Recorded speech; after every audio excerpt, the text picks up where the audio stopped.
Today, it's my pleasure to introduce to you Karyn Stirling, who's going to talk on the topic of art for the halibut. I'm not quite sure what that means, but I'm sure Karyn will explain it to us. I'm going to read the little bio that Karyn sent me about herself. I feel like after I've read this bio, I've known her for years. But here it is. Karyn Stirling hails from the Edmonton area, and her journey has led her through a wide variety of experiences, including parenting, teaching, hospitality, and small business, to name a few. She found herself going through the motions of life, acquiring, doing, and being things that met the status quo. But at the end of the day, at the core of her being, she was tired, unfulfilled, uninspired, and as a result, unhealthy. A life-threatening illness forced Karyn to reevaluate her priorities and perhaps truly come to know herself for the first time. Instead of engaging in traditional medical practices, she took a leap of faith and embraced her disease, that is fears, quit her job, and found expression of herself in music, dance, art, and performance. As a result, a healing occurred and a vision began to form. That vision became Expressions Cafe, the School of Life, a not-for-profit social enterprise that served community and the arts by providing an intimate place for people to gather and share their creative expressions in a friendly and relaxed environment that promotes originality, wellness, and harmony. Maybe some of you have visited Expressions Cafe, as I have, and I've always been impressed with the variety of things going on there. It's not just a music venue or something like that, or a coffee house. It's many, many things. So, Karyn, I'll turn it over to you, and you can explain art for the halibut.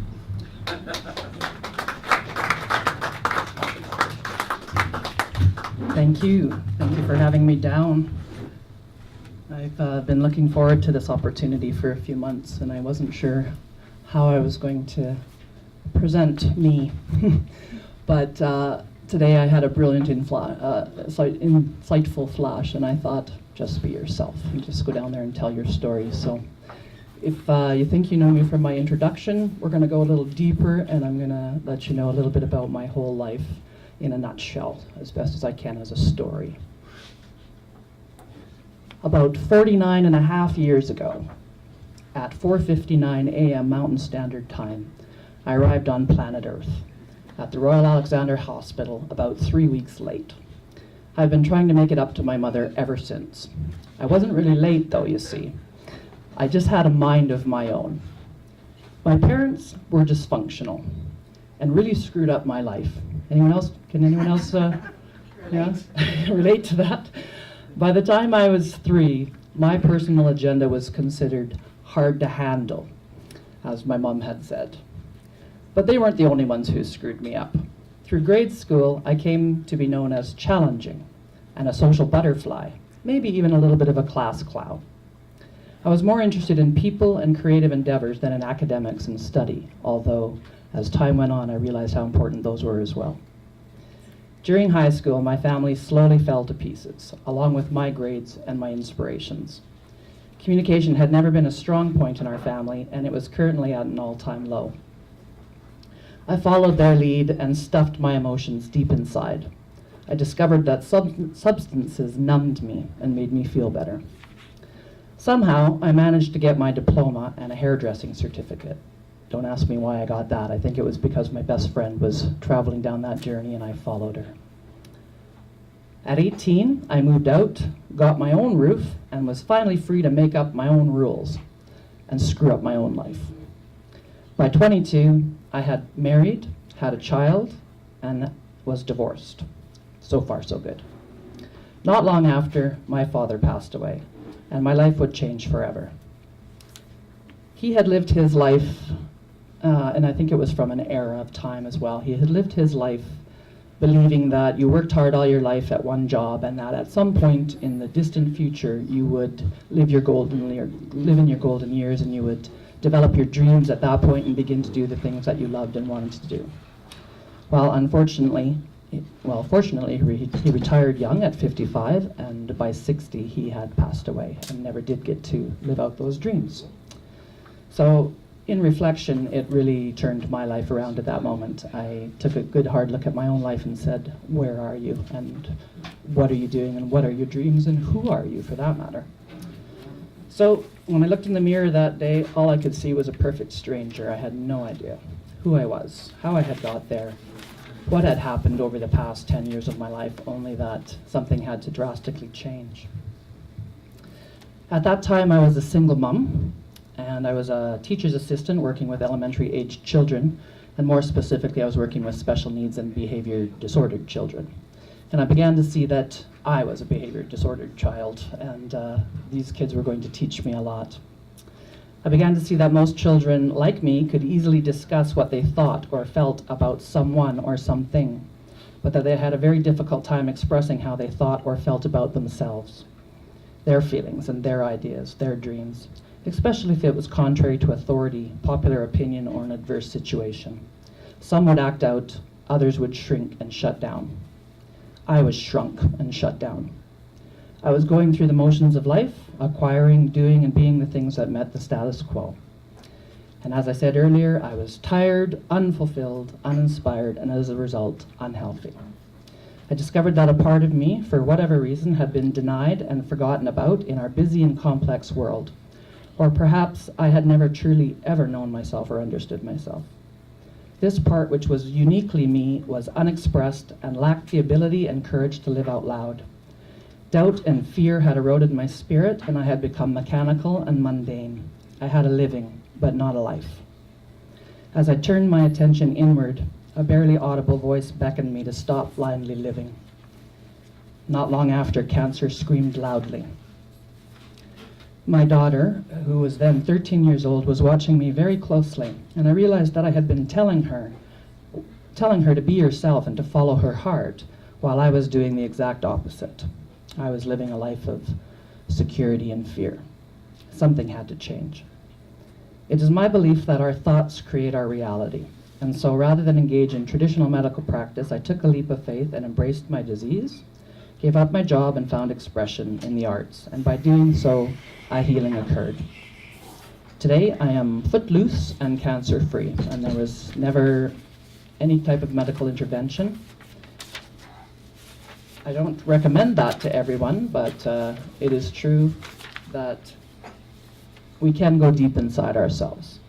And this was by no means an overnight success, rather it was an ongoing process of exploration that moved me through my past and through a mountain of insecurities, obscure, overwhelming, and sometimes paralyzing emotions, and finally to a place of understanding and connection to the root of my disease. In my opinion, the arts provide a release that cannot be achieved through any other means. Where words fail, our creative voice prevails. It is the basis of our emotional health and our bodily well-being, our path to joy. My path for the past 15 years has been the vision and creation of Expressions Cafe Market and Meeting Place. And as a result of a zoning issue, today is my last day of business. So, yeah. This is the story that follows. It's the last story, and then we can be a little more serious and discuss what it's truly all about. This is a story called The Homeless Logo. And this is it. This is our logo. This is how it started.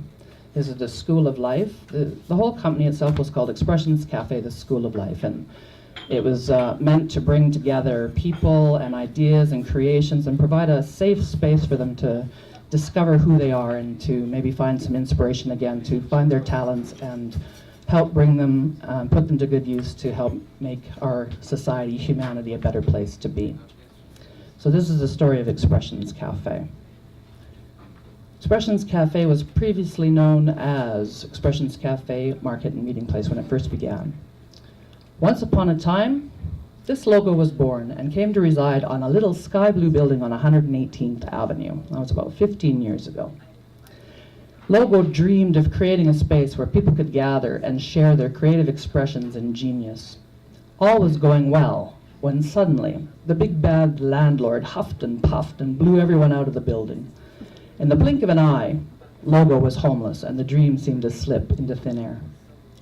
For 6 long years, Logo searched for a new building. A very long story all of its own, with many ups and downs and twists and turns. Finally, the right opportunity came. A great big warehouse just off the beaten track. It was absolutely perfect in every way.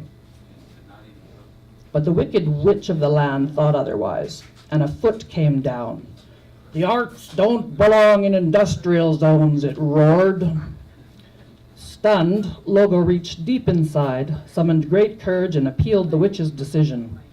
The People's Panel shared and understood Logo's foresight and logic of the transitioning industrial area, and overthrew the witch's "no."